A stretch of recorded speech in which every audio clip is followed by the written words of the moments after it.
بيبدأ فيلمنا النهارده بتريز الوالدة بياخدها ويوديها عند عمتها، وطبعا بيوصي عمتها عليها ويقول لها خدي بالك منها لأن والدتها ماتت وملهاش حد غيرك، وبعد كده بيسيبهم ويمشي. وعمة تريز عندها شاب مريض اسمه كميل، فبتطلب من تريز ان هي تراعيه معاها، وبتطلب منها كمان ان هي تنام جنبه، وبالفعل بتعمل كده. بس واثناء ان هي نايمه جنبه بيقوم بالليل كميل ويفضل يكح كتير، فبتقوم تجيب له ميه يشرب وبتجيب له الدواء، وبتلف الايام وتدور وبيحصل نفس الموقف بس بيكونوا كبروا. وبيقوم كميل بالليل وبيكح تاني برضه، فبتروح تجيب له الدواء وبتديهوله. وهنا بقى تريز بتطلب من كميل انه يبوسها، فبيبوسها بوسه عاديه، فبتطلب منه انه يبوسها كمان، فبيبوسها بوسه عاديه. فهي طبعا بتتضايق لانه مش عايزاه يبوسها كده. وبتلف الايام وبيجي لتريز خبر وفاه والدها، بس عمتها بتقول لها ما تخافيش، انت كده كده قاعده معانا وهجوزك كميل. وبالفعل تريز وكميل بيتجوزوا وبيسافروا على فرنسا. وهناك بقى والدته بتشتري بيت ومن تحت فيه متجر، وكميل بيشتغل في مكان بس المكان شكله مش عاجبه، فبيرجع البيت وتريز بتسأله وتقول له اخبار الشغل معاك، فبقول لها ان الشغل مش عاجبه، فبتحس ان هي مشتاقه لجوزها، فتقول له انا الدب وجاي عشان افترسك عشان تلاقي منه اي رد فعل. فهو بيرد عليها بكل برود ويقول لها نامي. كميل راجع من الشغل تاني يوم، بس مش راجع لوحده، راجع وبيده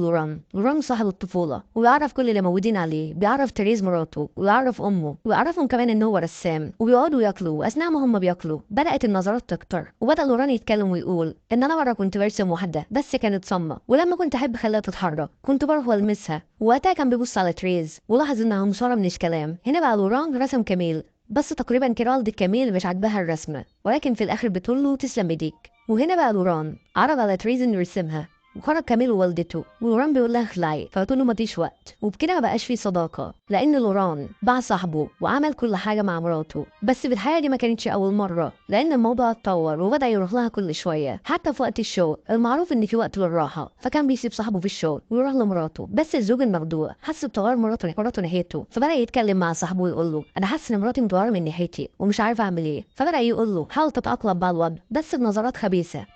روح البيت وبيقول لتريز انا قررت ان احنا نسيب باريس خالص، لان حاسس ان انت مش واخده على الجو هنا او مش مرتاحه. فطبعا هي عرضت معاه وقالت له ازاي نسيب هنا، ده احنا بقالنا اصدقاء ومعارف هنا، ما ينفعش نسيب هنا طبعا. بس طبعا هو رد عليها وقال لها ان ده قرار، يعني مش بستشيرك، انا اصلا خلاص قررت. وتريز بتروح لعشيقها علشان خاطر تبلغه وتقول له ان كميل عاوز ده نسيب باريس، وانا طبعا ما اقدرش استغنى عنك وما اقدرش اسيبك. فبيقول لها خلاص انا عندي حل، اننا ممكن نقتله والوضع يبان طبيعي. كميل بيدي لتريز ورده ويقول لها حطها في الميه علشان خاطر ما تتبلش، بس يا ريت ما تقوليش لوالدتي ان انا هديتك ورده علشان خاطر امي ما تزعلش. تاني يوم تريز ولوران بياخدوا كميل لفسحه في البحر، وهناك بقى بيغرقوه. بس هنا تريز بتصرخ وتمثل وبدات تقول كميل غرق، ولوران كمان بيمثل وبيعمل نفسه ان هو زعلان على صاحبه. وبيوصل الخبر لعمتها، وعمتها طبعا بتزعل جدا ان هي فقدت ابنها. وتريز بتنام على السرير في اول ليله بعد موت كميل وفرحانه جدا انها خلصت منه. هنا بقى عمة تريز بتصرخ فيها وتزعلها وتقول لها كنت فين لما هو غرق وليه ما خدتيش بالك منه. بس بعدها بتتاسف لها وتقول لها ما تزعليش يا بنتي، انا بتكلم من حرقتي على ابني. وهنا بقى اللعنه بدات تطاردها لانها بدات تشوف كميل كل يوم بشكل مفزع جدا. ودول بقى اصدقاء عمتها بيقترحوا عليها انها تجوز تريز للوران. وهنا بقى تريز بكل بجاحه بتقول انا بعتبره زي اخويا، بس لوران ما فوتش الفرصه وقال لها لو عمتك وافقت فانا ما عنديش مانع. وبالفعل بيتجوزوا، وعمتها بتقول لها انا كتبت لك كل حاجه انت وجوزك، يعني بعد ما اموت انت اللي هتورثي كل حاجه انت وجوزك. ودلوقتي تريز ولوران هيقضوا حياتهم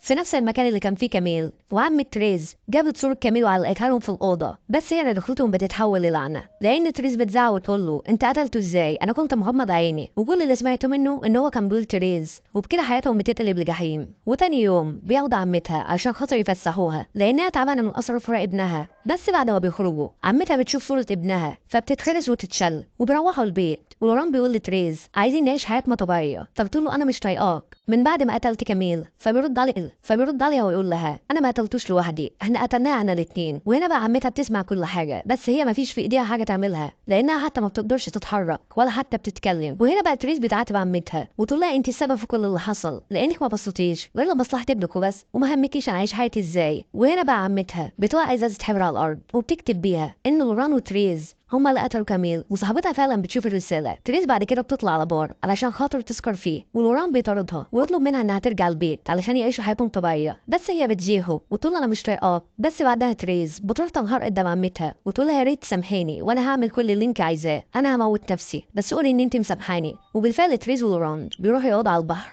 ومعاها عمتها. لوران جايب سم وتريز جايبة سكينة، وبيبدأوا يتعازموا على مين اللي يموت الأول. وبعدها لوران بيشرب وبيدي لتريز هي كمان تشرب، وهم بيبصوا لعمتهم، وبعدين بيقبلوا بعض قبلة الوداع وبيموتوا هم في حضن بعض. ودي بتكون نهاية الخيانة، ومش نهاية الخيانة وبس، دي كمان نهاية الفيلم بتاعنا النهارده. واشوفكم على خير كتير جدا.